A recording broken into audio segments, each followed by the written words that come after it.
Hey, what's going on? It's Big Guns and Pistols. I'm back with another one. I want to thank y'all guys for tuning in, and I want to thank you guys for subscribing to the channel. I noticed that I've gotten some more subscribers, so if you're new here, welcome. One thing I do want to let you know is we're going to be talking about all kinds of things. I'm going to be showing all kinds of things, and we're going to be doing all kinds of things. I have the AK-47 platform that I want to show you guys, but first off, I'll say this. If you're new here, make sure that you like the video. That helps me. If you like what I show and what I talk about, make sure you subscribe to the channel. But this is part one. I'm gonna let you guys know why I like this firearm and why I'm so into this firearm and my love for the AK platform. So what you're looking at here, this is a Bulgarian AK-47.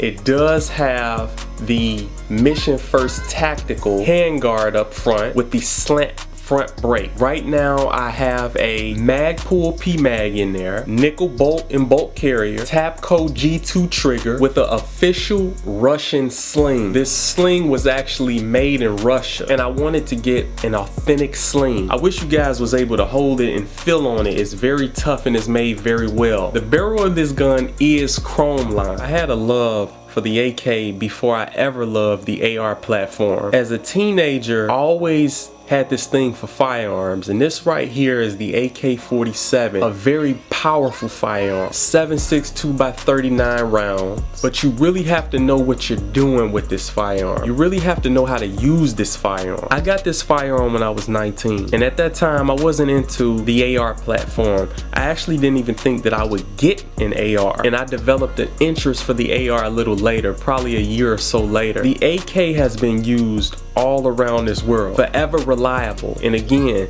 this particular AK right here was made in Bulgaria. If you take a look at the stock that I have here, this is actually the only stock that I can put on this gun. I've tried to change it, but I can't. It's like this stock is specifically made for this gun. I really had to get comfortable with using it. So at the time I got this gun, I was 19. I didn't really know what I was looking for. I just knew that I wanted an all-black AK-47.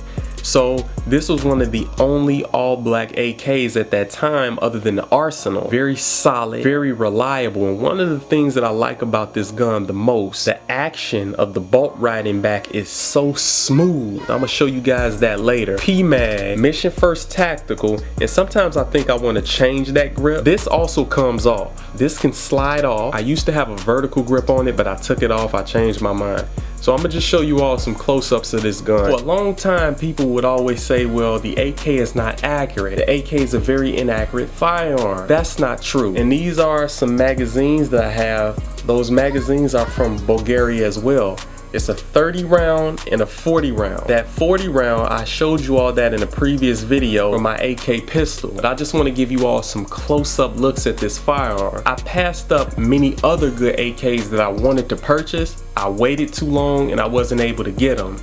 But I'm glad I got this one, and I'm glad I got that pistol AK.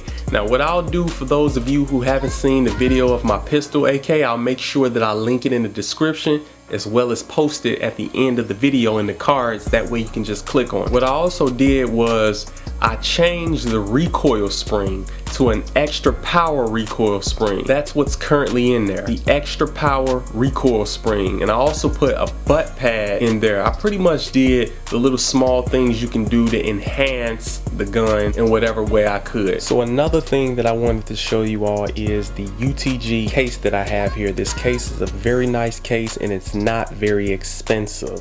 So it has the top layer that you see here, and then it has the bottom layer that the firearm goes in. So first what I'm going to do is I'm going to show you the top layer. I believe this case is a 62-inch case, if I'm not mistaken. I forget, I bought this a long time ago, but I'm going to show you what I keep in the top pouch. So if you just take a look in here, I do keep a total of 4 magazines. These are 4 30 round magazines that I have in here. Give you a quick look. You can detach it like that. Right here, what you see is a space where a pistol goes. So if ever I'm carrying this whole entire case out and I want to carry a rifle and a pistol, I can carry a pistol right here in this little pouch that you see here. I hope that you can see it well. So let me show you what the firearm looks like. So I simply just pull this up here, and this is where the firearm is placed along with 2 30 round magazines coupled together.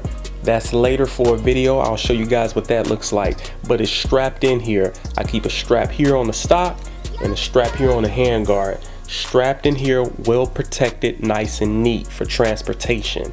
Whatever I need to do with this firearm, whenever I need to transport it, this is the case I use. If I want to take a rifle with me and a pistol with me, this is the case I use. This case is built just like the other cases that you all seen. I'll link those videos in the description as well as make them appear at the end of the video. But very nice case, a lot of padding here. You can strap the firearm down however you want to, but me, I only need 2 straps. I don't like a bunch of clutter. So I just keep the rear and the front strap, and I strap down 2 magazines as you see there.